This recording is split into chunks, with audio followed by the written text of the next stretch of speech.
자, 25장 내용 들어갈게요. 바알 부월 음해 사건이 나오는데, 자, 발락이 발람을 통해서 저주하는 일에 실패하게 되니까 이제 또 다른 방법을 하나 사용을 합니다. 발람을 통해서 하는 방법은 실패했지만 이 방법은 성공했습니다. 오늘날에도 많은 그리스도인들 남성들이 여기에 똑같이 넘어가죠. 어떤 내용인지 볼게요. 이스라엘 시딤에 머물러 있더니 그 백성이 모압 여자들과 음행하기를 시작했대요. 음행의 방법을 사용했습니다. 그 발락이 자기 나라에서 세련되고 춤도 잘 추는 여인들을 야한 옷을 입혀서 이스라엘에게 보내서 음행하게 한 후에 그들이 하나님을 떠나서 자신들의 신을 섬기고 모압의 문화에 동화시키는 계획이었습니다. 그리고 이것은 이스라엘에게 아주 치명적인 자- 어, 저주로 임하게 됩니다. 성공했어요. 그 여자들이 자기 신들에게 제사할 때 이스라엘 백성들에게 청함해 백성들이 먹고 그들의 신들에게 절합니다. 그 음행한 여자들이 이스라엘 남자들을 꼬셔서 자신들의 신에게 예배하도록 절하는 거예요. 이스라엘 바알 보올에게 가담한지라 여호와께서 이스라엘에게 진노하십니다. 자, 이거죠. 여기가 바로 처음에 발락이 발람을 고용한 목적입니다. 자, 발람을 고용했는데 발람은 저주하지 않았죠. 그런데 그 이렇게 음행하게 하니까 스스로 하나님에게 진노를 받을 만한 일을 이스라엘 백성들이 했다라는 거예요. 여호와께서 모세에게 이르실 때 백성들의 수령을 잡아 태양을 향하여 여호와 앞에서 목매달러 달아라. 그리하면 여호와의 진노가 이스라엘에서 떠날 것이다. 그래서 아마 이 음행에 빠지는 그 사람들이 그 이런 지도자들이었던 것 같아요. 백성의 지도자들. 우리 앞에서 이 민수기에서 계속 공부할 때 지도자들에 대한 이야기 쭉 나왔었잖아요. 다시 찾아볼 시간이 없으니까. 그 지도자들이 음행에 대표적으로 빠졌던 것 같습니다.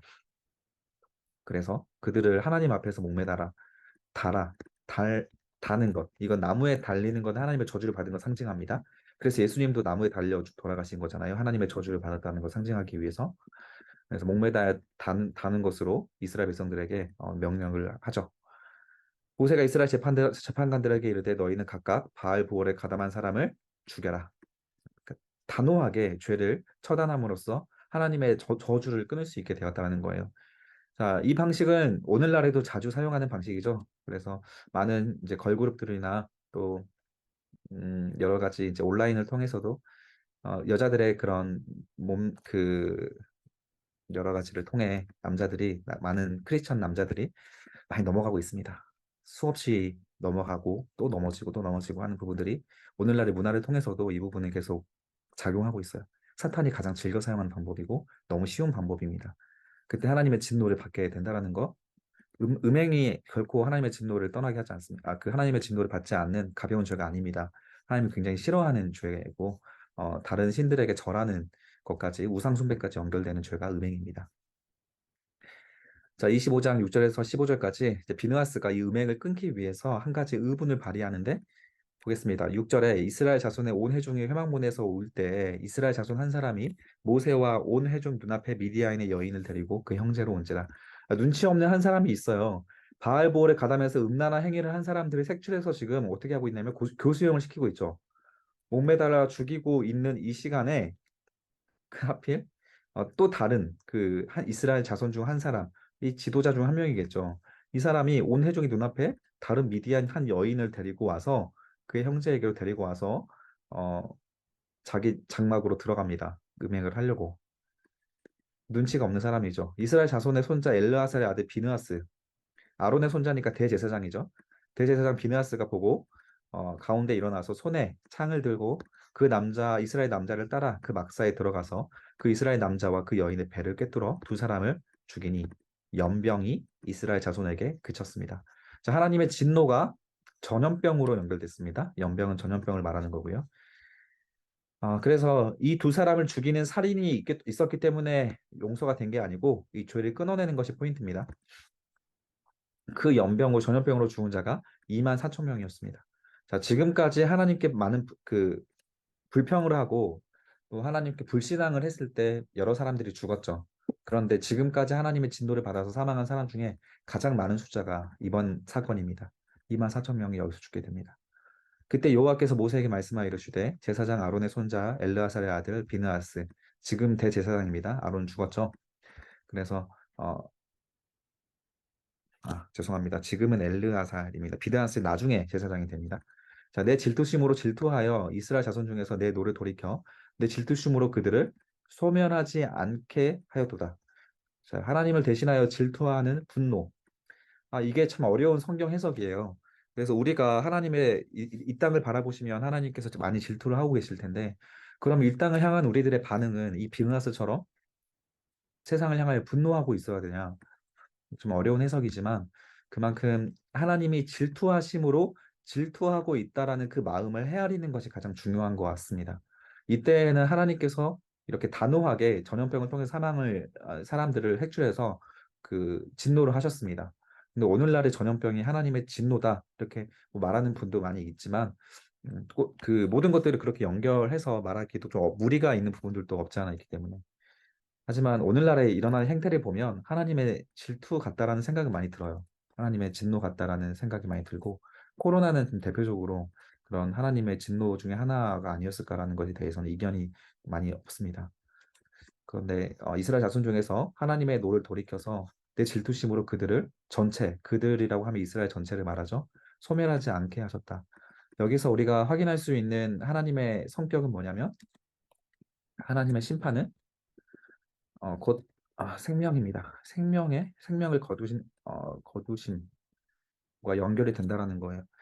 하나님은 우리가 이 땅에 살아가는 이 세상에서의 평안한 삶과 편안한 삶을 그렇게 우리에게 자주 자랑하시지 않습니다. 우리에게 자랑하시는 하나님의 그 사실은 하나님 나라죠. 영원한 나라죠. 그래서 이 땅에서 생명이 귀하지 않다는 것은 아니지만 분명히 우리는 생명이 귀합니다. 그런데 하나님께서 이스라엘 백성들을 이끌어 가시는 방식에서 이렇게 많은 백성들의 생명을 거두어 가시는 것으로도 교훈을 많이 주시고 계시는 것이 구약 성경의 사실에 나타나 있는 팩트입니다. 죄에 대해서 무서워해야 되는 부분인 거고, 자, 모세의 중보가 이스라엘의 악을 목전에 두고 기도만 하고 있는 중보가 아니었어요. 예전에도 그 이스라엘 백성들을 하나님께서 소멸하고 싶어 하실 때 모세가 나서서 중보 기도를 했잖아요. 그 중보 기도를 통해서 이스라엘 전체가 멸망하는 것을 막았는데 그게 모세의 중보 기도였는데 이번에도 비느하스의 이런 그 두 명을 죽이는 사형을 통해서 하나님의 진노를 멈췄어요. 그러면 모세는 왜 중보를 통해서만 했음에도 불구하고 멈췄고 비느하스는 이렇게 사람을 죽여서야 멈췄냐? 그럼 우리는 중보를 하면 되는 것이 아니냐라고 하지만 사실 모세도 중보만 했던 건 아니었습니다. 그때 다시 기억을 나시는 분도 있겠지만 중보 후에 소멸을 멸한 다음에 이스라엘 자손 중에서 주동자를 사형시키면서 죄악을 끊어내었어요. 그래서 죄는 곧 사형으로 끊어내는 것을 하나님은 계속 강조해 오셨던 부분이기 때문에 근데 이 살인을 오늘날 우리에게 그대로 적용할 수는 없습니다. 분명히 적용할 수는 없습니다. 다만 죄악을 끊어낼 때에는 죽음과 같은 고통으로 끊어내야 한다는 것을 적용할 수 있어요. 그래서 오늘날 남자 형제들하고 상담할 때 이 포르노 보는 문제를 어떻게 끊으려 하냐면 남자니까 그럴 수 있어 아니고요. 죽을 만큼 각오하고 끊어내십시오. 이렇게 저는 강조해야 됩니다. 이 말씀에 비춰서 본다면 하나님의 질투하심을 유발하는 거기 때문에 자, 하나님의 사랑은 우리가 적용해 봅시다. 하나님의 사랑은 이렇게 죽일 만큼 사랑하시는 거고 자신이 대신 죽을 만큼 사랑하시는 사랑이 하나님의 사랑입니다. 하나님의 사랑은 진지해요. 우리가 가볍게 하는 거지. 우리는 대충 하는 거지. 하나님은 진지하게 사랑하십니다. 자, 그러므로 말하라. 내가 그에게 내 평화의 언약을 주리니 누구에게 주냐? 비느하스죠. 그가 비느하스, 하나님을 위해서 질투했던 비느하스.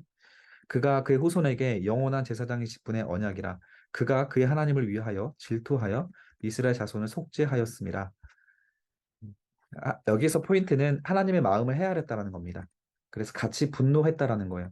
우리가 분노하고 있는 포인트가 하나님의 마음과 같다면 그 하나님의 분노가 우리 마음속에 있다면 우리는 이 땅에 살아갈 때에도 조금은 다른 모습으로 살아가겠죠. 왜냐하면 우리가 분노하는 결에 따라서 우리는 살아갑니다. 우리가 어디에 분노하고 있는지 그 결을 보세요.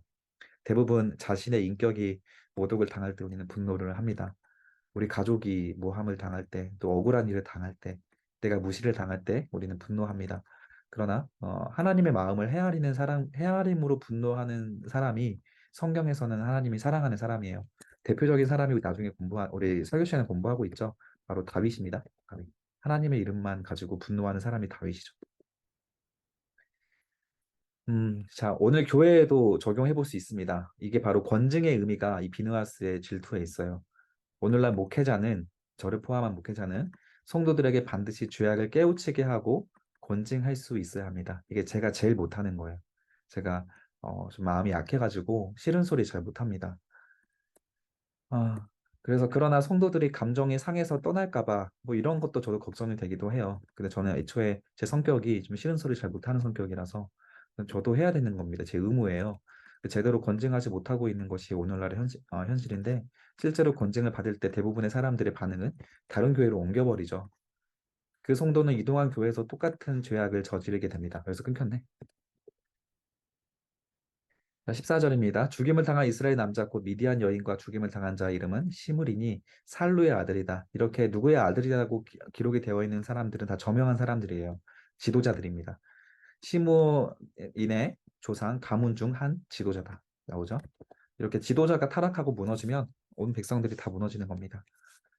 죽임을 당한 이스라엘 여인의 이름은 고스비다. 수르의 딸이다. 수르는 미디안 백성의 한 조상의 가문의 수령이었다. 자, 미디안은 모세의 장인의 제사장으로 이르는 나라죠. 모세의 장인이 제사장이었습니다. 미디안 제사장. 근데 이 미디안이 모압에게 협력해서 이스라엘을 음행에 빠지게 하는 일에 가담하고 영적으로 타락시키려고 합니다. 그 결과 하나님은 미디안도 심판하세요. 여호와께서 모세에게 말씀하여 이르시되 미디안들을 대적하여 이 미디안을 대적하여 하나님에게 대적이 되지 마십시오. 하나님의 죄를 범하고 음행하고 하나님의 질투를 사면 하나님의 대적이 됩니다. 우리는. 그래서 그들을 치라. 결국 모세의 장인 족속이라고 할지라도 그들에게 심판이 명령되죠. 우리가 누구의 모태신앙 되게 많죠 여기에. 누구 목사님 아들이라고 하더라도 장로님 아들, 권사님 아들이라고 하더라도 그것이 우리의 심판을 면하게 되는 조건은 아닙니다. 우리가 죄를 지으면 심판의 대상이 됩니다. 이는 그들의 속임수로 너희를 대적하되 부올의 일과 미디안 지휘관의 딸 곧 부올의 일로 연병이 일어날 때 죽임을 당한 그들의 자매 고스비 사건으로 너희를 유혹하였기 때문에 죽은 것이다. 그래서 죄에 넘어지게 하는 사람이 더 심한 심판을 받습니다. 이스라엘은 2만 4천 명이 죽은 것으로 끝났지만 미디안들은 진멸당합니다. 여기에서. 자, 이것을 위해서 이제 인구 조사를 하죠. 미디안을 진멸해야 되니까.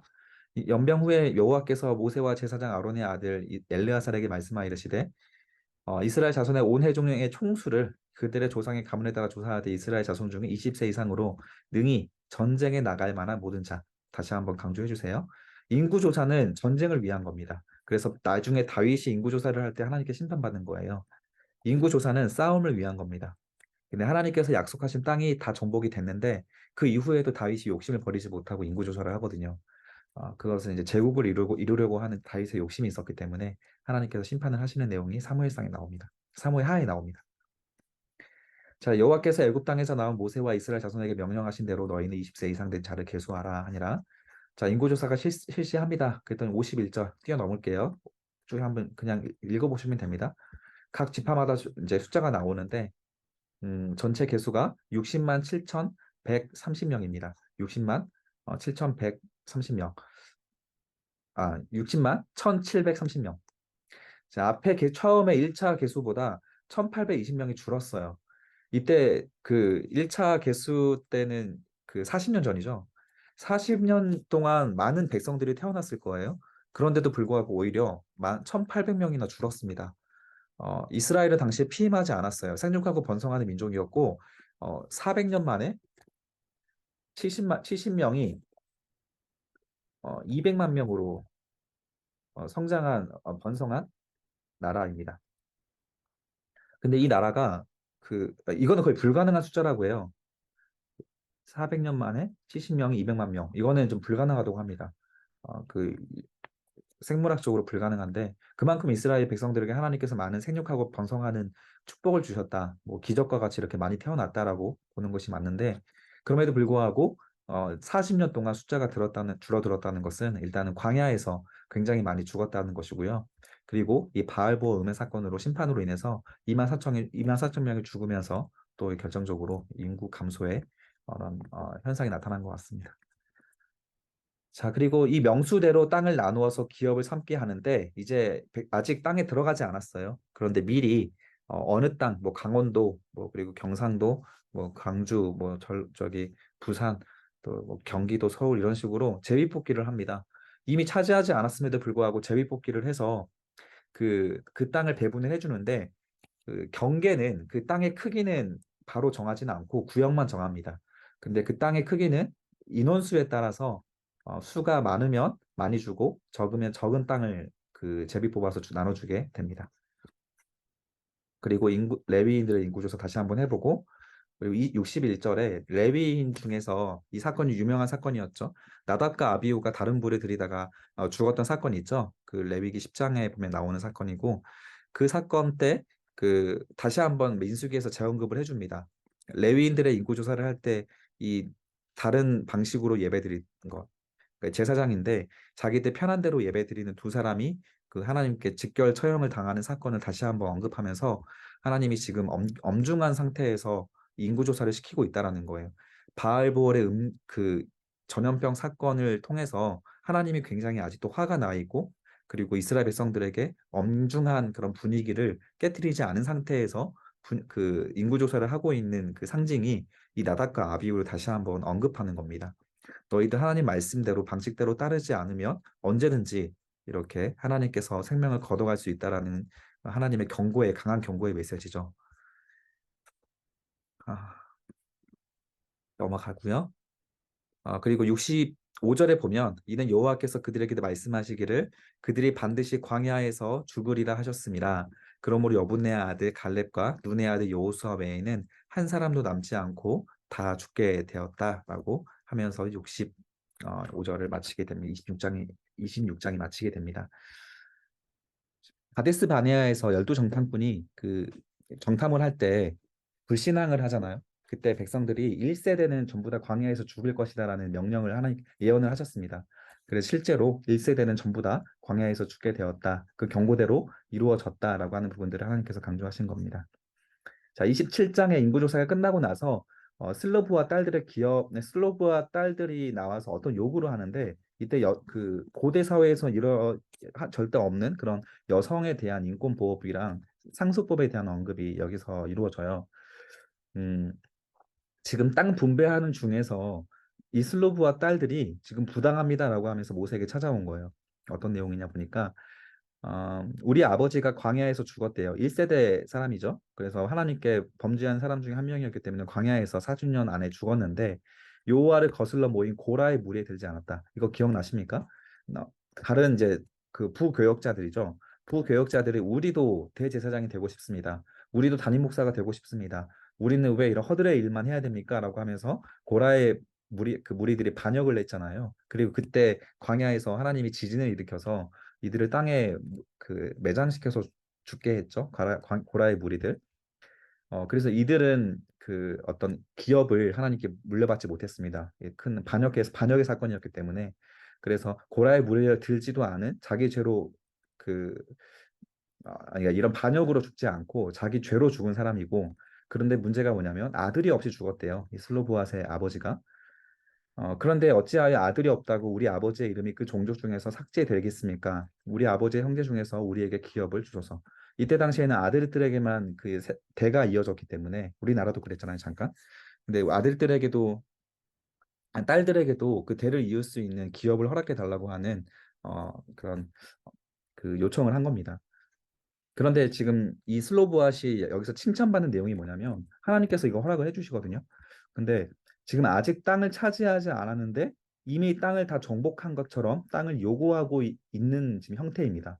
만약에 정복을 다 끝낸 다음에 슬로보아 뜻이 나와서 이렇게 요구했다면 이 성경에는 기록이 안 됐을 것 같아요.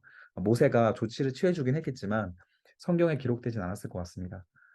그런데 이미 다 정복한 것처럼 믿음으로 땅을 요구하고 있는 거예요. 자, 이 화법은 지금 누가 자주 사용했던 화법이냐면 하나님께서 자주 사용하는 화법입니다.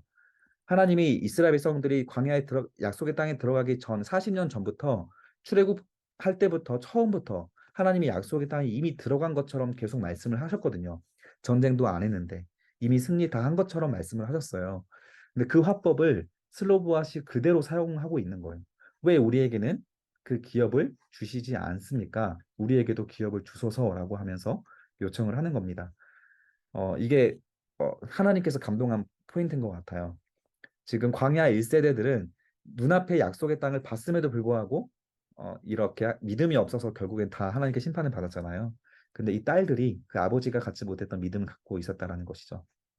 그 신앙생활을 우리가 한다면 우리의 말도 이 슬로브아스의 딸들처럼 하나님의 말을 닮아가야 합니다. 이것은 바로 믿음의 발언이에요. 아직 우리에게 주어지지 않았지만, 아직 이루어지지 않았지만, 믿음으로 이미 주어진 것처럼 믿고 행동할 수 있는 것, 그게 바로 이 슬로브아스의 딸들의 믿음이었습니다. 모세가 그 사연을 여호와께 아뢰입니다. 그랬더니 하나님께서 판결해 주시죠. 슬로브아스의 딸들의 말이 옳다. 너는 반드시 그들의 아버지 형제 중에서 기업을 주매 받게 하되 그들의 아버지의 기업을 그들에게 돌려라. 자, 이스라엘의 법의 보호를 받지 못하는 곤란한 상황 속에 있던 슬로보아스의 딸들의 청원을 하나님께서 불평으로 여기지 않았다는 거예요. 왜 우리는 안 주십니까? 라고 하는 불평으로 여기지 않고 믿음과 또 옳은 말로써 인정해 주십니다. 이 청원 덕분에 새로운 판결 규례가 생깁니다.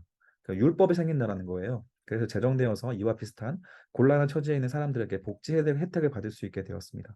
굉장히 지혜로운 행동이었죠. 자, 오늘날 가운데서 어떤 윤리성을 신앙으로 옳고 그름이죠. 옳고 그름을 판단함에 있어서 성경의 사례에 해당되지 않은 사례가 굉장히 많습니다. 뭐 대표적으로 스마트폰이나 뭐 비트코인, 주식 이런 부분이겠죠. 성경에 기록되어 있지 않은 부분들을 가지고 우리가 어떤 윤리성을 판단해야 될 부분들이 있는데 여기에서도 마찬가지였다는 거예요. 율법에 기록되어 있지 않은 판결 규례를 가지고 슬로브와 딸들이 이런 경우에서는 어떻게 합니까? 라고 했을 때 하나님의 판단은 슬로브의 딸들이 옳다라고 말을 해줬다라는 거예요. 따라서 오늘날에도 성경에 기록되어 있지 않아도 우리가 성경에 기반하여서 기록되어 있지 않은 오늘날의 문화와 관습들을 그 분별할 수 있는 기준이 있다라는 거예요. 그 기준이 바로 율법의 정신인데 율법의 정신은 딱 두 가지죠. 하나님 사랑과 이웃 사랑입니다. 그래서 오늘날에 우리가 하고 있는 어떠한 행위를 할지라도 그 문자로 언급되어 있지 않다 하더라도 이 율법의 정신을 기준으로 하나님의 뜻을 헤아릴 수 있는 판결 기준이 된다라는 거예요. 이해가 되십니까? 자, 너는 이스라엘 자손에게 말하 이르기를 사람이 죽고 아들이 없으면 그의 기업을 그의 딸들에게 돌려라. 이런 판결 규례가 만들어집니다. 자, 여호와께서 모세에게 이르시되 너는 이 아바림 산에 올라가서 내가 이스라엘 자손에게 준 땅을 바라보라. 하이라이트 해주세요. 자, 모세도 약속의 땅에 들어가지 못합니다. 어, 약속의 땅에 들어가기 직전에 그 무리바 물 사건이죠. 모세가 화가 나가지고 바위를 내려쳤습니다. 하나님 앞에서 혈기를 부렸다는 것으로 하나님이 모세에게도 너도 약속의 땅에 들어갈 수 없다라고 하나님이 모세를 어, 그런 천자병력 같은 선포를 했죠. 그래 대신 들어가지 못하고 산에 올라가서 느보산이죠. 올라가서 모세에게 하나님께서 주신 약속의 땅을 바라봐라. 이게 모세에게 허락된 유일한 행위입니다. 본 후에는 내 형 아론이 돌아간 곳에 너도 조상에게로 돌아가리니 이는 신광야 회중이 분쟁할 때 너희가 내 명령을 거역하고 물가에서 내 거룩함을 그들의 목전에서 나타내지 아니하였다. 가데스 무리의 사건이었습니다. 그때 모세가 하나님께 요청을 합니다. 하나님, 내가 여기서 죽는 건 괜찮습니다. 대신 내가 없으면 이스라엘 백성들을 누가 이끌입니까? 지금 아론도 죽지 않았습니까? 잘못하다가는 이스라엘 회중이 목자 없는 양과 같이 방황하게 될 것 같습니다. 라고 하나님 앞에 하소연을 하니까 하나님께서 모세에게 이르시되 눈의 아들 여호수아는 그 안에 하이라이트 해주세요. 영이 머무는 자다. 자, 하나님이 선택하는 사람, 모세의 후계자로 세우시는 이 여호수아라는 위대한 지도자는 단 한마디로 하나님 평가하십니다. 그 안에 영이 머뭅니다. 성령이 머물러 있으면 하나님 우리 사용하세요. 우리 마음속에 성령이 계시는지 우리 마음에 한번 손을 얹고 한번 기도해 보세요. 성령님 내 안에 계십니까? 그러면 신앙의 양심이 생기고 하나님 없이 내 욕망대로 살아가는 것은 불가능합니다. 우리 안에 성령이 계시면. 자, 그 제사장 엘르아살과 온 회중 앞에 세우고 그들의 목전에서 그에게 위탁하여 하나님의 영이 있는 여호수아에게 모세의 존귀를 여호수아에게 돌려 모세의 존귀를 여호수아에게 돌려 이스라엘의 자손의 온 회중을 그에게 복종하게 하라. 하나님의 명령입니다. 그렇게 모세가 그에게 안수하여 여호수아가 안수를 받고 그 다음에 이스라엘 대표하는 지도자가 되게 됩니다. 자, 28장입니다. 예배에 관한 규례가 나오고요. 28장, 29장까지 제물과 제사, 절기를 지키는 방법이 다시 한번 언급이 돼요. 지금 이미 너무 지겹게 레위기 통해서 공부했잖아요. 그런데 지겹게도 레위기에서 또 다시 나와요. 민수기에서. 민수기 앞부분에서 한번 나왔었죠. 또 나옵니다. 그만큼 예배가 중요하다는 거예요. 정한 시기와 정한 방법대로 이게 핵심입니다. 정한 시기와 하나님께 정해주신 시기와 정해주신 방법대로 정확하게 제물을 하나님께 드리는 방법이 소개가 됩니다. 한번 볼게요. 2절에 보면 상번제가 먼저 나옵니다. 상번제는 상은 이게 매일 드리는 번제라는 뜻이에요. 항상 오늘날로 따지면 새벽 기도가 되겠습니다. 자, 이스라엘 자손에게 명령하 이르되 강조 표시해 주세요. 내 헌물, 내 음식인 화제물, 내 향기로운 것은 너희가 그 정한 시기에 삼가 내게 바쳐라. 자, 하나님께 바쳐야 될 제물에 대해서 하나님은 너의 헌물, 너의 음식, 너의 향기로운 것이라고 말하지 않았죠. 우리가 하나님께 헌금을 드릴 때 우리가 어떤 자세로 드려야 되는지 명확하게 규정되어 있는 거예요. 이거 헌금은 우리의 것이 아니라 하나님의 것으로 하나님께서 여기신다라는 거예요. 마땅히 드릴 것을 드리지 않는 것을 하나님은 도둑질로 여기십니다. 말라기서 3장 8절에 이렇게 말했습니다. 사람이 어찌 하나님의 것을 도둑질하겠느냐? 그러나 너희는 나의 것을 도둑질하기도 말하기를 도둑질하고도 말하기를 우리가 어떻게 주의 것을 도둑질하였습니까? 하는도다. 이것은 곧 11조와 봉헌물이다. 강조 표시해 주세요.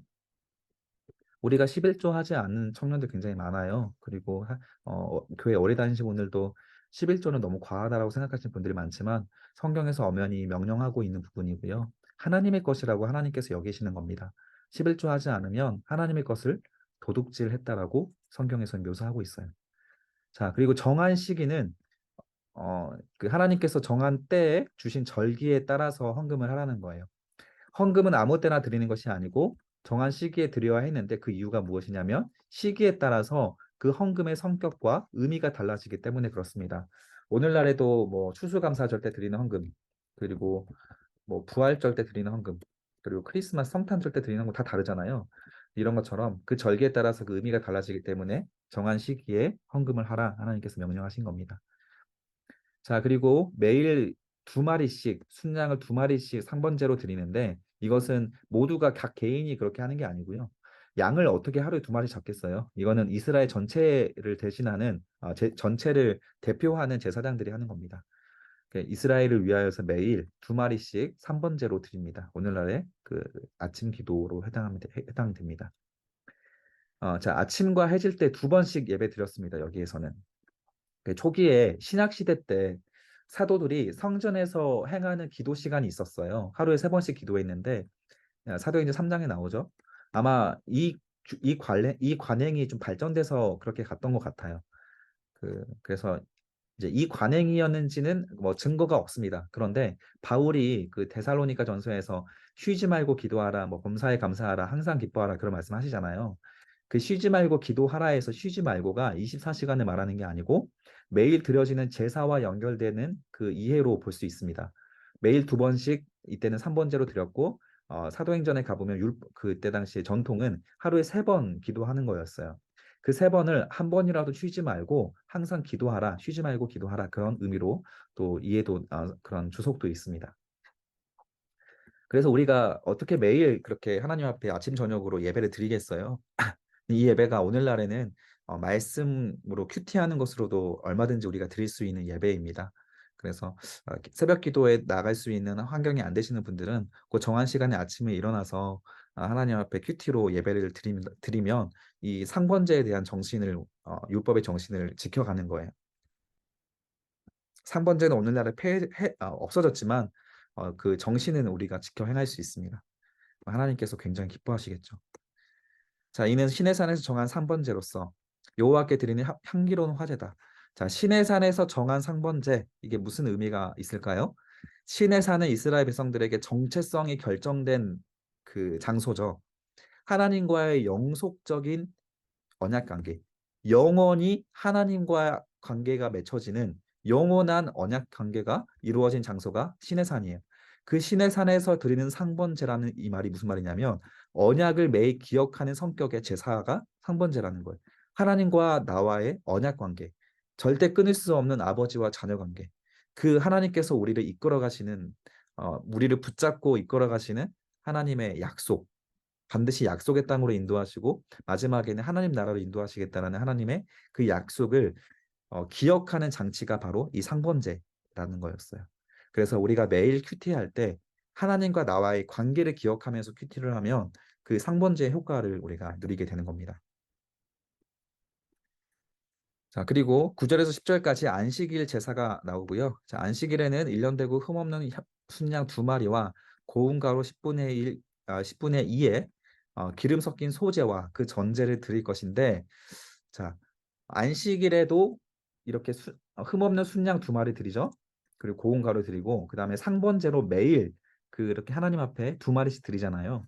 따라서 이 안식일에는 이 같은 양을 이렇게 드리는 게 아니고 결국에는 안식일과 상번제 두 번을 다 드리게 되니까 평일에 두 배로 제물을 드리게 되는 게 바로 안식일 제사예요.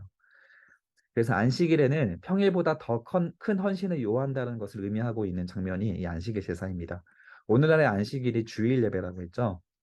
자, 이 주일 예배가 우리가 직장 생활을 하는 것보다 더 큰 헌신과 큰 에너지를 사용하게 되는 것을 율법적으로도 이미 언급이 되어 있던 부분이었어요. 그런데 이것은 낭비가 아니라 하나님께 드리는 그 헌신입니다. 그래서 이 안식일을 통해서 이스라엘 백성들은 더 큰 복을 받게 되었죠. 우리가 오늘날에도 주일에 쉬고 싶지만 오히려 교회에서 봉사하면서 평소보다 더 많은 시간과 에너지를 사용하시는 분들 굉장히 많습니다.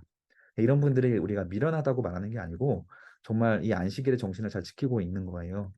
하나님의 더 큰 복으로 연결되는 통로가 되는 것이 성경적으로 이미 이렇게 검증이 되어 있는 부분입니다. 안식일에는 평일보다 더 큰 헌신을 요구한다. 자, 11절에 보면 초하루에는 숫송아지 두 마리와 순양 한 마리 잡아라. 월삭 예배입니다. 오늘날에 우리 교회에서는 이 초하루 예배가 월삭 예배가 있죠. 그 새날 새벽 기도가 있죠.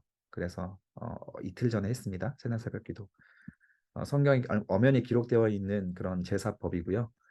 민수기 10장 10절에 이미 한번 언급이 됐는데 여기서는 구체적으로 나와요. 근데 여기서 한번 보시면 강조할 게 15절입니다. 상번제와 그 전제 외에 상번제와 또 다른 그 드려지는 그 예배 외에 월삭을 위한 예배가 또 드리라는 거예요. 그러니까 그 매일 드리는 예배는 쉬지 않았습니다. 그래서 사실 주일이라고 해서 새벽 기도를 쉬지 말아라고 연결을 할 수 있는 부분이 아니에요. 따라서 그 상번제는 우리가 매일 하나님께 드리는 겁니다. 내가 오늘은 주일날 예배를 드리니까 큐티를 멈춰야지. 뭐 이렇게는 좀 생각 안 하고 차라리 그냥 주일 예배는 주일 예배, 안식 또 이런 큐티 예배는 큐티 예배 이렇게 분리해서 생각을 하시는 것이 더 성경적입니다. 자, 그리고 첫째 달 14째 날 1월 14일, 매년 1월 14일은 6월절입니다. 그리고 6월절 다음 날 15일부터 21일까지 무교절입니다. 이날에는 성회, 거룩한 모임입니다. 거룩한 모임으로 모여라. 대신 규칙입니다. 아무것도 일하지 말아라. 우리의 생업을 위해서는 일하지 말아라. 그게 바로 무교절과 6월절의 정신이고요. 이거는 안식일에도 똑같이 해당되는 정신입니다. 안식일, 주일에도. 자, 그리고 보면 양이 굉장히 많아요. 6월절과 무교절 그 양이 많은데 그 양이 그 의미하는 게 뭐냐면 희생의 제물의 어마어마한 양은 하나님께 다가가기 전에 제거해야 되는 죄의 무게를 보여줍니다. 그만큼 많은 희생 제물이 필요하다라고 하는 부분들을 계속 강조하고 있는 부분이고요. 자, 이 너희 죄를 속죄하기 위하여 이 6월절에서 그 순양을 잡잖아요. 이 어린 양 한 마리 이게 바로 예수 그리스도를 상징합니다. 그 예수님께서 십자가에 죽으신 때가 6월절이고요. 요한복음 18장, 고린도서 5장 7절에 나오죠. 그 이 6월절에 돌아가신 십자가 예수 그리스도가 바로 이 어린 양의 비유가 됩니다. 그래서 어린 양 예수 그리스도로 우리가 부르고 있죠. 자, 그리고 아침에 번제, 3번제 외에 그리고 그런 것들을 드려라. 아침에 드리는 번제 외에 그러니까 항상 하나님께 드리는 그 큐티는 다른 예배와 그 겹치지 않습니다. 겹치게 됩니다. 그래서 이것도 하고 저것도 합니다. 같이. 너희는 이 순서대로 이래 동안 매일 여호와께 향기로운 화제 음식을 드리되 상번제와 그 전제 외에 드릴 것이다. 하나님께서 구별하시주다 이렇게. 그거는 그거고 이건 이거다. 이런 부분들 기억하시고요. 또 순서대로라는 부분도 중요한 말씀이에요. 그 모든 제사는 정해진 순서에 따라서 철저하게 있는 그대로 행해져야 합니다. 일체 소홀히 행하거나 임의적으로 행하는 것에 대해서 용납하지 않았습니다. 이거를 했던 사람이 바로 아까 말했던 그 아론의 네 아들 중에 두 아들이었죠. 그 다른 불을 사용했던 두 아들이 그 이렇게 하나님께서 하라는 대로 하지 않고 임의적으로 했다가 죽게 되었습니다. 자, 일곱째 날엔 성회로 모여라. 그리고 아무 일도 하지 말아라. 자, 안식일과 마찬가지로 성회는 거룩하게 모이는 날에는 하나님만 주목해야 되는 날이기 때문에 생업을 위한 활동이 허락되지 않았습니다. 오늘날의 교회 주일에도 이건 적용될 수 있는 부분이고 주일에는 웬만하면 일하지 않는 게 좋습니다. 그래서 우리 청년들에게도 사실 주일날 알바 같은 경우에는 좀 저는 계속 좀 지양하라고 말씀을 좀 드리고 싶어요. 성경적이지 않습니다. 주일날 일하는 거는. 주일날은 오로지 하나님만 기억하고 하나님을 위해서 시간을 쓰면 돈 같은 거 하나님은 물질의 주인이신데 하나님이 그 물질이 돈이 없어서 우리가 멸망하겠습니까? 11조와 또 안식일 정신 이거는 우리가 잘 지켜서 꼭 헌금도 그리고 이 시간도 또 하나님 앞에 잘 지켜나가는 사람이 되면 하나님이 다 복을 주시고 채워주실 겁니다. 자, 26절에 보면 77절 처음 익은 열매를 드리는 날에 너희가 여호와께 새 소재를 드릴 때에도 성회로 모일 것이요 아무 일도 하지 말아라. 여러 계속 강조하시죠? 아무 일도 하지 말아라. 자, 6월절이 끝나고 7주가 지난 날, 약 49일에서 50일 만에 행해졌기 때문에 오순절이라고도 알려져 있는 날이 77절이에요. 그래서 보리 추수 끝을 기념하는 날이고 첫 열매의 날이라고도 불리는 날이었습니다. 출애굽기, 레위기, 신명기 세 번의 언급이 돼서 기록이 됐었고요. 민수기까지 이제 네 번 언급되는 거죠. 자, 성령의 임재하는 날이 바로 이 오순절이었죠. 그 마가의 다락방에서 사도행전 2장에서 그 임했는데 그 복음 추수의 첫 번째 열매가 예수 그리스도의 첫 번째 제자들에게 임한 그 상징이 있습니다. 그래서 예수가 하늘로 승천하시고 그리고 120명의 제자들이 그 하나님 앞에 기도하고 있는 모습을 하나님께서 첫 번째 열매로서 받아들이신 거죠. 그들에게 오순절에 성령의 강림을 주시면서 성령이 강림하시면서 그 제자들에게 이 오순절에 그 성령의 임재 사건을 주신 겁니다. 그런 의미가 이제 구약에서도 연결이 되는 거고요. 29장 넘어가서 이제 7월에는 여러 가지 절기가 또 나오는데 첫 번째가 나팔절이 나옵니다. 7월 1일은 나팔을 부는 날이에요. 우리 민수기 10장에서 기억나시는 분이 있겠지만 은으로 나팔을 만들어서 백성을 모을 때나 행진할 때나 전쟁할 때 나팔을 불었잖아요. 그래서 그 약속의 땅으로 행진하는 날들의 동작들을 기억하게 하는 게 이 나팔이에요. 우리 조상들은 나팔을 불면 하나님 앞에 모였어. 그리고 행진했어. 그리고 전쟁도 했어. 그거를 기억하는 날이 바로 나팔입니다. 이 나팔을 불 때마다 출애굽에서 하나님이 인도하셔서 그 권능으로 인도하셔서 약속의 땅으로 우리를 어떻게 지켜 인도하셨는지를 기억하면서 하나님의 약속과 성취를 되새기는 의미의 날이 바로 나팔절이었어요. 자, 7절에 보면 일곱째 날 열흘날 7월 10일 강조 표시해 주세요. 가장 중요한 날입니다. 이스라엘 전체 날 중에서 대속죄일입니다. 이날에는 유일하게 대제사장이 지성소로 들어갈 수 있는 날이었어요. 레위기 16장과 23장에서 이미 한번 언급이 됐습니다. 이때에는 심지어 우리의 심령을 괴롭게 하라는 말까지 나와요. 좀 과하게 말해서 자해입니다. 자해. 실제로 이탈리아, 모로코 막 이런 데서는 아직도 이 전통을 지키고 있는 분들이 있어요. 혹시 다큐멘터리 보셨어요? 채찍을 그 길게 해서 끝에다가 가시 같은 걸 만듭니다. 그리고 그걸 등에다 들어 쳐요, 이렇게. 혹시 다큐멘터리 보셨어요? 이거 지키는 겁니다. 이거 자기 심령을 괴롭게 하는 거. 예수 그리스도의 그 십자가의 고난을 우리 몸에 새기자 하면서 이날 이때가 이제 성금요일이거든요. 성금요일에 우리도 금식하잖아요. 근데 이분들은 자기 자해예요. 책찍으로 자기 등을 이렇게 때리면서 행진합니다. 맨발로 이렇게 걸어가면서 어느 순례길을 걸어가면서 이렇게 하는데 막 등이 피투성이가 돼요. 그만큼 그 7월 10일 대속죄일에는 우리의 마음을 괴롭게 하면서 그 십자가의 고난을 생각해라. 우리의 죄를 위하여서 대신 죽는 그 어린 양, 대속제물 이를 기억을 하라라고 하는 부분에 대해서 강조하셨습니다. 오늘날에 우리는 자의할 필요 없고요. 심령을 괴롭게 하라 이거 금식하면 됩니다. 유일하게 우리에게 허락되는 금식하는 날이에요. 예수님께서 말씀하실 때 너희가 아들을 잃을 때에는 금식할 것이요. 지금 아들이 곁에 있을 때에는 금식하지 않아도 된다. 분명히 말씀하셨어요. 평소에 금식의 주제가 별로 없습니다. 우리가 너무 하나님 앞에 죄를 많이 지어서 이 죄를 회개해야겠다라고 할 때 금식이 되는 거예요. 그래서 대속죄일에 금식이 되는 겁니다. 그래서 이미 여러분들이 한 번 더 금식을 하셔서 회개를 하셨다면 이제는 1년에 그냥 한 번씩만 그 성금요일에 또 마지막 성금요일에 부활절 전날에 고난주일이나 하루 딱 정해서 그냥 금식하시면 이 정신을 이어가는 거예요. 이날은 금식하셔도 좋습니다. 다른 것 뭐 세상적인 일 가지고는 금식할 주제가 사실 되지 않아요. 그런 부분들은. 자, 29장 12절 넘어가서 7월 15일에는 초막절 제사가 나옵니다. 이때도 너희가 거룩한 모임으로 모여라. 번제, 소제, 그 둘째 날에는 이렇게, 셋째 날에는 이렇게, 넷째 날 이렇게, 이제 여섯째 날, 일곱째 날, 여덟 번째 날까지 장엄한 대회로 모여라. 강조 표시해 주시고요. 강조 표시 또 아무 일도 하셔는 안 됩니다. 자, 그리고 이때 드리는 모든 이제 속죄 7월 15일, 7월 10일부터 시작해서 이제 초막절이 15일, 5일 뒤에 초막절 제사가 연결되는데 이때 초막절에 사용되는 총 제물이 바로 215마리가 됩니다. 보시면 순양 7마리, 순양 다 세보면 215마리가 됩니다. 이만큼 많은 그 제물을 사용해서 예배를 드리는 날이 이 초막절입니다. 자, 30장은 소원장으로 넘어갑니다. 서원을 어떻게 해야 되는 것이냐, 소원이 무엇이냐, 소원에 대한 자세와 정신을 가르쳐 줍니다. 서원할 때에도 규칙이 있어요. 서원이 뭔지 제가 한번 언급을 드렸었는데 그 서원은 하나님과의 약속이에요.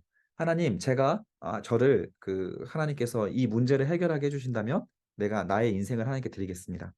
하나님, 제가 저에게 뭐 직장에 취직되게 해주신다면 저 주일 예배는 절대 무조건 지키겠습니다. 하나님, 제가 이 병이 있는데 이 병을 낫게 해주신다면 하나님 앞에 11조는 항상 잘 지키겠습니다. 이런 식으로 약속을 하는 기도가 소원 기도예요. 소원 기도는 엄연히 성경에 기록되어 있는 좋은 기도인데요.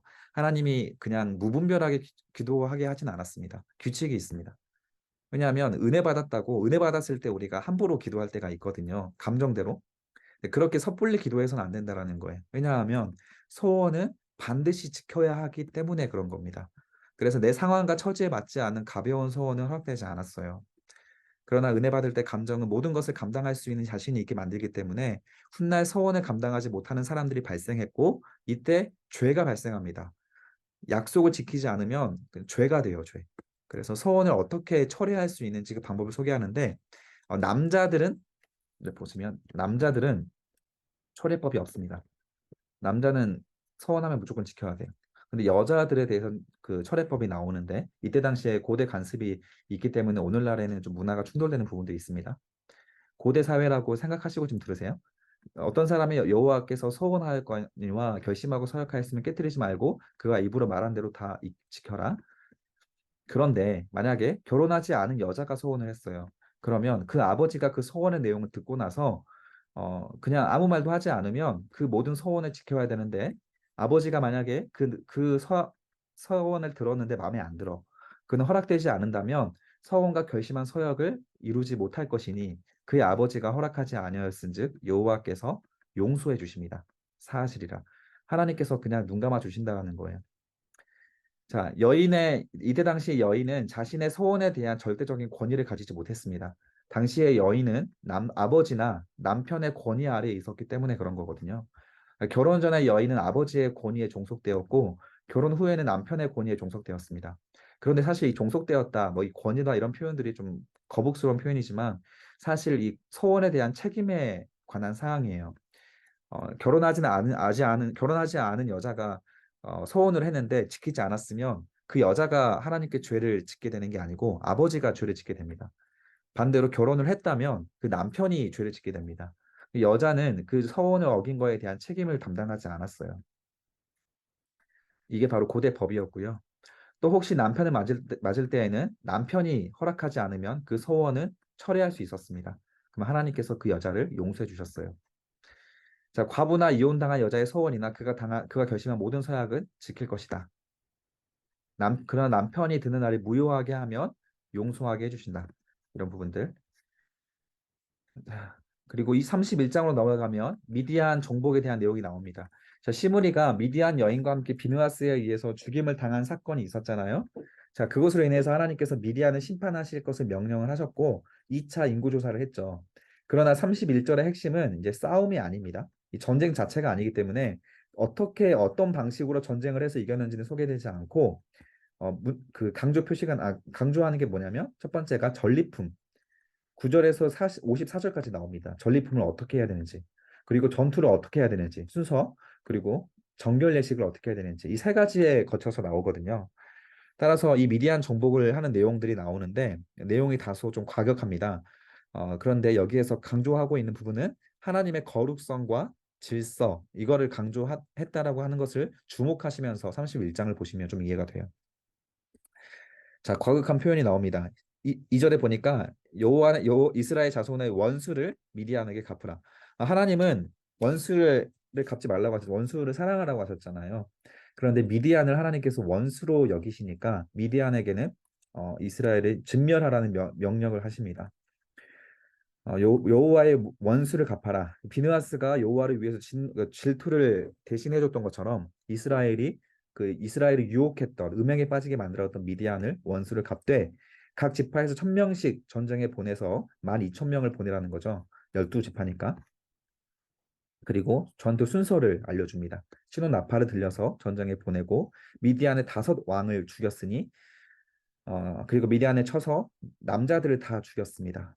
그리고 이때 왕들을 이렇게 죽였고 부올의 아들 강조 표시해 주세요. 발람을 칼로 죽였더라. 이 발람이 아까 우리가 강조 여러 차례 22장에서 24장까지 세 장에 걸쳐서 언급이 되었던 발람의 저주.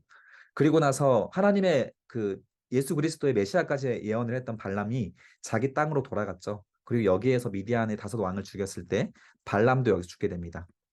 아마도 이 발람을 비롯해서 이 5왕이 음행 사건을 주도했던 사람으로서 좀 추정을 해볼 수 있어요.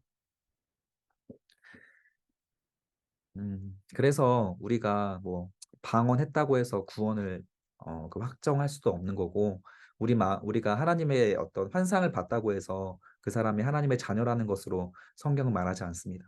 하나님과 대화했고 대면했고 천사도 봤고 심지어 또 이렇게 하나님의 메시아 예언까지 했던 발람도 이렇게 하나님의 버림을 받고 멸망당하는 거예요. 참 신앙이 무엇인지 다시 한번 묵상해 볼 수 있는 부분입니다. 자, 미디안의 부녀들과 그들의 아이들을 사로잡고 또 그들의 거처하는 성읍들과 촌락을 다 불살라라. 아주 진멸시켜 버리는 것이죠. 탈취한 거, 노력한 거, 사람들과 짐승을 다 빼앗으라.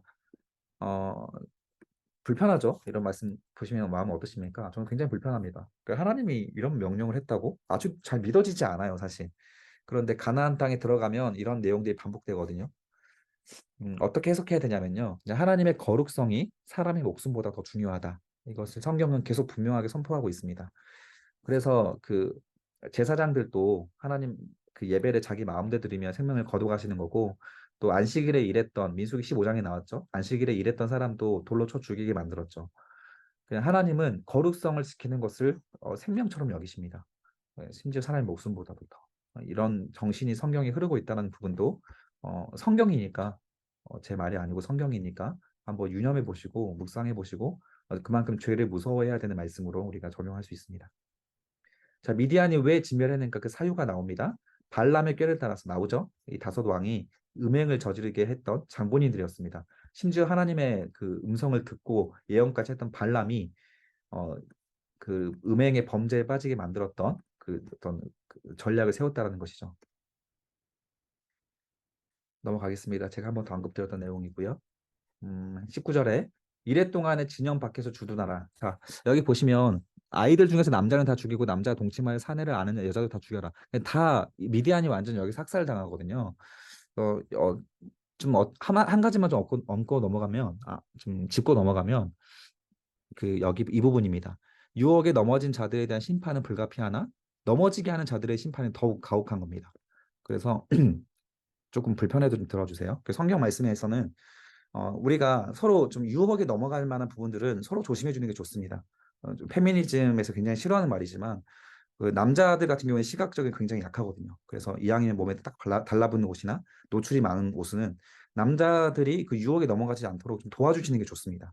그래서 이왕이면 좀 노출이 되지 않은 옷들 입으시고 그리고 또 어떤 그 뭔가 탐심이 있는 사람들을 위해서 물건을 좀 잘 챙겨주시는 것도 좋죠. 유혹에 넘어가지 않도록 도와주는 것들 우리가 이것도 성경적인 겁니다. 19절에 보면 너희는 이래 동안에 징령받게 주둔하라. 누구든지 살인자나 죽임을 당한 사체를 만진 자는 셋째 날과 일곱째 날에 몸을 깨끗하게 하고 너희의 포로도 깨끗하게 하라. 심지어 포로로 잡았던 사람들까지 정결 예식을 해야 됩니다. 왜냐하면 전쟁을 하면서 많은 사람들을 죽였잖아요. 시체를 만졌잖아요.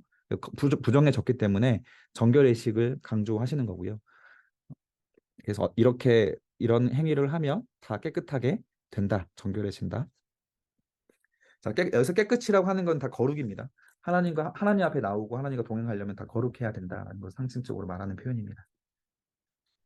자, 그리고 전리품을 분배하는 방식이 여기 나오고요. 500분의 1을 하나님께 드려라. 이게 거의 11조 같은 건데 굉장히 많은 전리품들이 있었기 때문에 500분의 1을 하나님께 드리라는 것으로 이렇게 말한다고 추정할 수 있어요. 좀 넘어가겠습니다.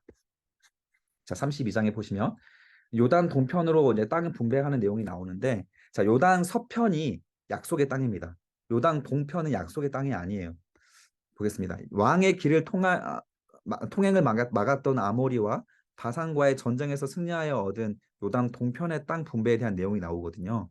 이 땅은 나중에 이제 르우벤과 각각 문하세 반지파라는 것은 문하세 지파 중에 절반, 그 절반 지파가 분배를 받게 되는데, 사실 이 요단 동편의 땅은 하나님의 약속이 없는 땅이었어요.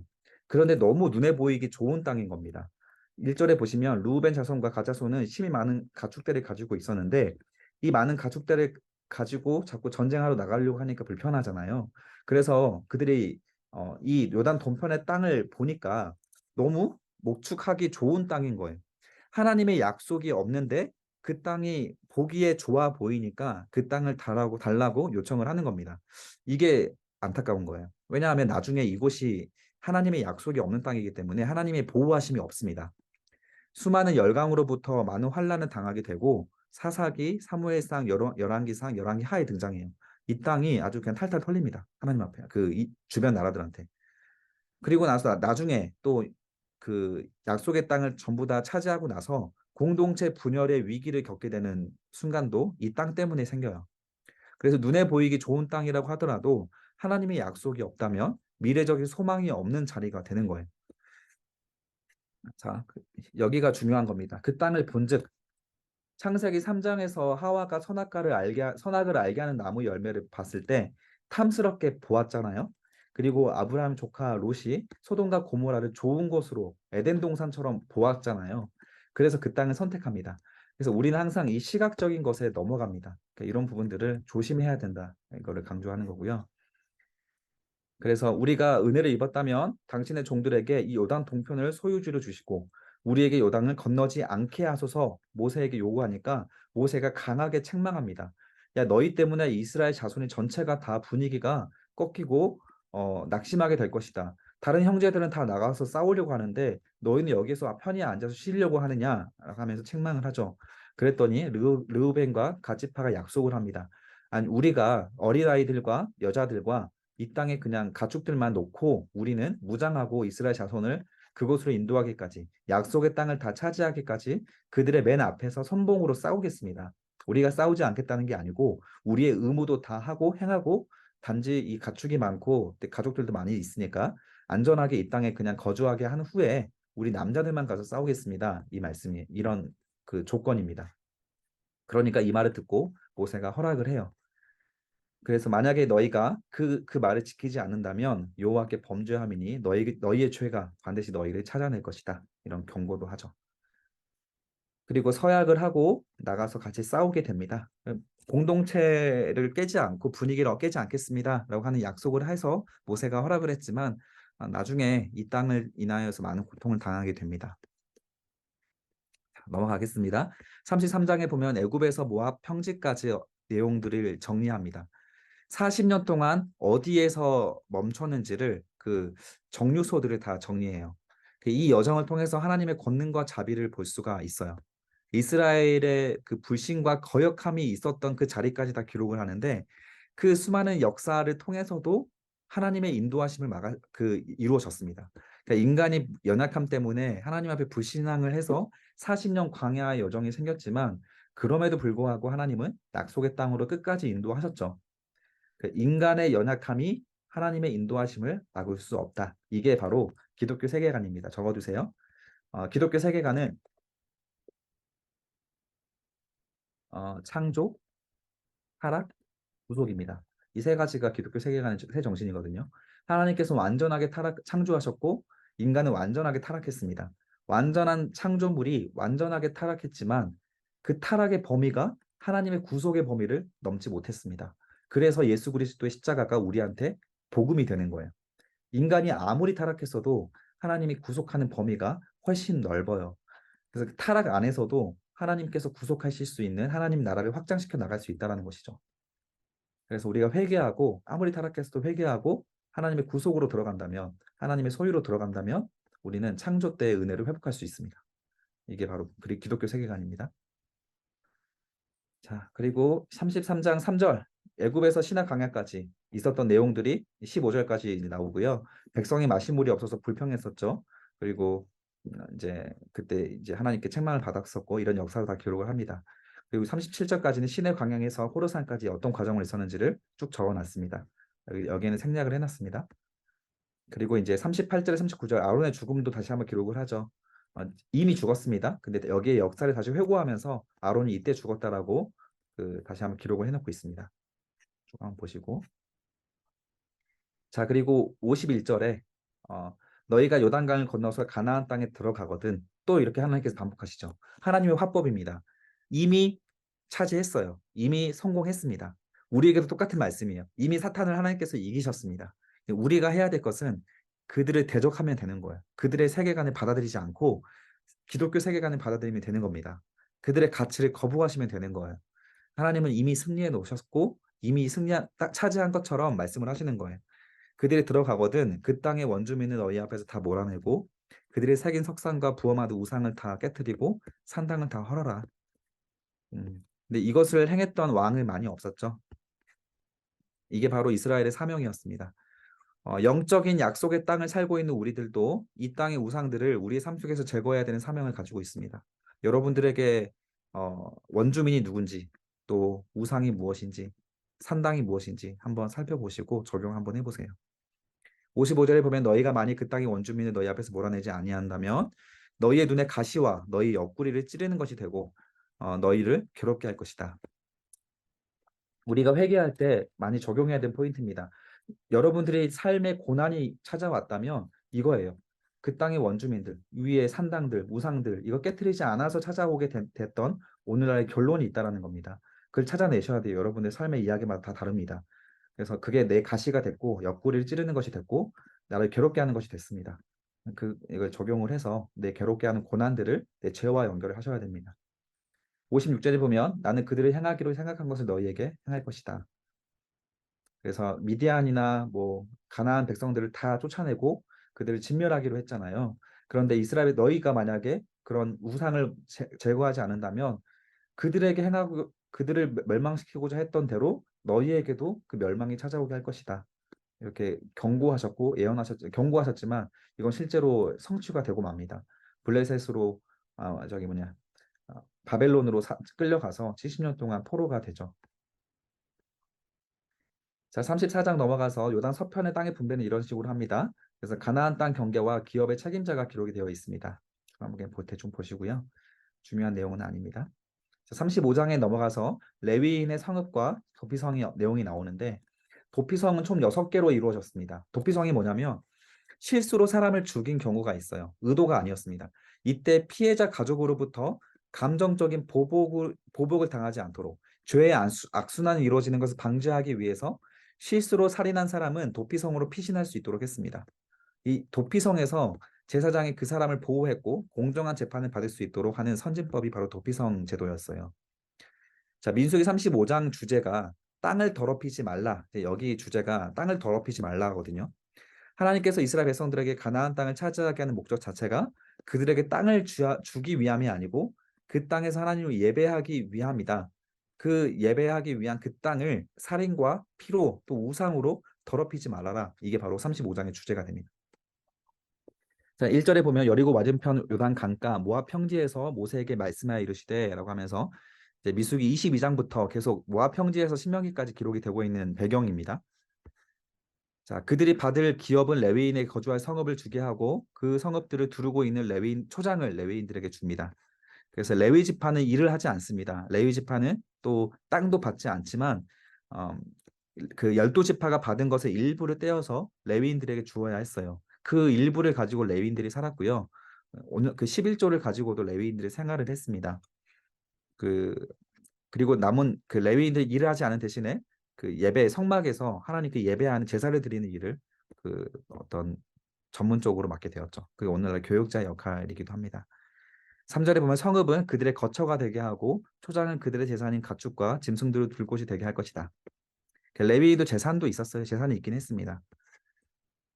중요한 내용은 아닙니다. 자, 6절에 보면 살인자들을 피하게 할 도피성 내용이 나오고 모두 48성읍을 레위인에게 48성읍을 주고 초장감도 주고 그리고 그 도피성까지 해서 레위인들이 관리를 했습니다.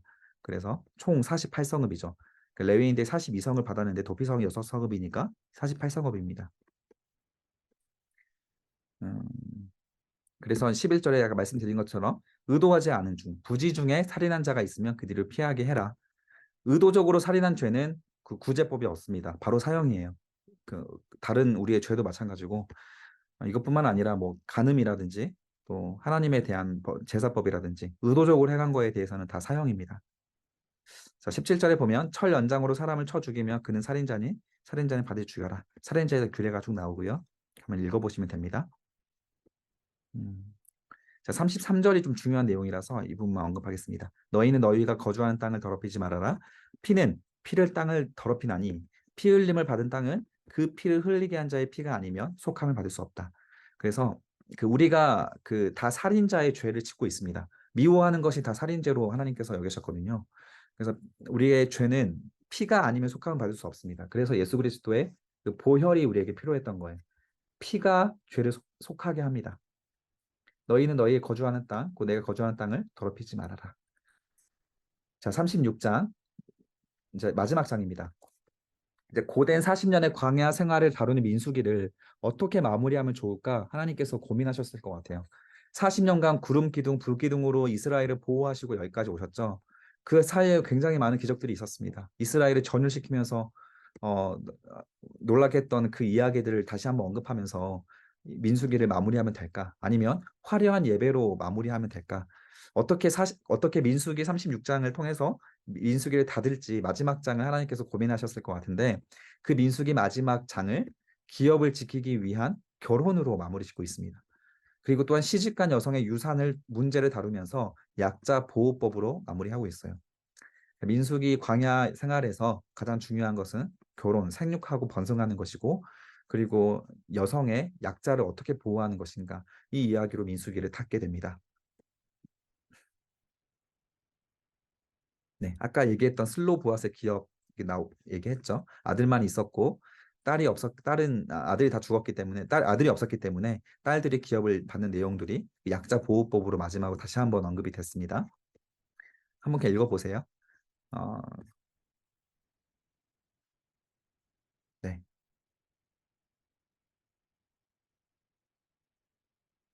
네. 자, 보시면 실로보와 딸들은 마음대로씩 가려니와 그리고 이때 당시에 추가된 여성 상속법이 뭐냐면 그 슬로보와 딸들이 아들이 없었고 또 아버지가 돌아가셨기 때문에 자기 이제 원래 보통 다 자기 지파 안에서만 시집이 갔잖아요.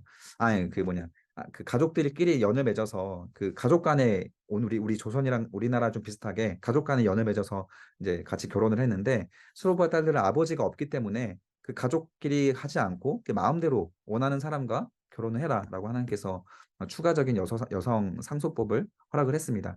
대신 지파는 옮길 수가 없었습니다. 므낫세 지파는 므낫세 또그 요셉 그 에브라임 지파는 에브라임 지파 그 지파를 경계로 옮기지 못했습니다. 왜냐하면 그 지파 이 여자가 다른 지파 남자에게로 넘어가면 기업이 그 땅이 상속되었던 땅이 그 지역으로 넘어가게 되기 때문에 그 땅을 서로 주고 팔지는 못했거든요. 그 땅의 경계는 지키게 했습니다. 따라서 그 다른 종족에게로 시집은 가지 못하고 같은 종족 안에서만 갈 수 있는 법으로 또 하나님께서 추가적인 한 법으로 만들어 놨습니다. 자, 그 기업이 이 지파에게 저 지파로 옮기지 않게 하고 이스라엘 자손 지파가 각각 자기 기업을 지켜라. 자, 인간이 가장 중요하게 생각하시는 결혼 문제, 그리고 하나님께서 가장 중요하게 생각하시는 기업 문제가 부딪혔을 경우에는 하나님께서 주시는 기업을 혼동시키지 않고 지켜야 한다는 사명이 우선이 된 거예요. 이거 중요한 말씀입니다. 자, 인간은 사랑하는 사람들과 결혼한 게 중요하다고 생각하죠. 그래서 막 동성애도 심지어는 저지르게 됩니다. 또 소아성애도 막 저지르게 되고 아무튼 자기가 사랑하면 뭐 국경이 문제냐, 나이가 문제냐, 성별이 문제냐 이런 얘기를 하고 있지만 하나님께서 중요하게 생각하는 그 질서와 어긋난다면 그 두 개가 충돌됐을 때 하나님은 무조건 하나님이 중요하게 생각하시는 그 기업, 하나님의 질서를 지켜내야 된다. 이것을 하나님이 우리에게 사명으로 주셨습니다. 이 부분이 슬로브와 딸들에 대한 이야기의 어떤 결론이에요. 그래서 우리는 신앙인들은 사람에게 중요한 것이 아니라 하나님에게 중요한 것을 따르는 백성이 되어야 한다. 이게 가장 민수기에서 마지막 강조하고 있는 교훈입니다. 그리고 슬로브와 딸들이 이 교훈에 순종합니다. 그래서 그들의 숙부의 아들들의 아내가 되었습니다. 이때는 뭐 친척끼리도 결혼을 했기 때문에 그래서 이 하나님의 법 때문에 이런 조건 때문에 인구가 적은 상황에서 슬로브와 딸들은 혼인의 선택지가 11분의 1로 좁아지게 되면서 친인척과 혼인하게 되었던 거예요. 어, 좀 불편한 법일 수 있겠지만 그 슬로브와 딸들이 허락을 하고 그 아멘하고 순종했습니다. 음, 네, 이렇게 이는 여리고 맞은편 어단가 모압 평지에서 여호와께서 모세를 통하여 이스라엘 자손에게 명령하신 계명과 규례다 이렇게 말씀하시면서 민수기를 마치게 됩니다. 이렇게 36장 36장인데 저 여기다가 35장이라고 적어놨어요. 이거 좀 수정해 주시고 나중에 제가 이거 한번 합본을 만들어서 드리겠습니다. 레위기, 민수기, 신명기는 다시 만들어서 드릴게요. 아무튼 이렇게 민수기를 마쳤습니다. 고생하셨습니다. 민수기 마쳤습니다.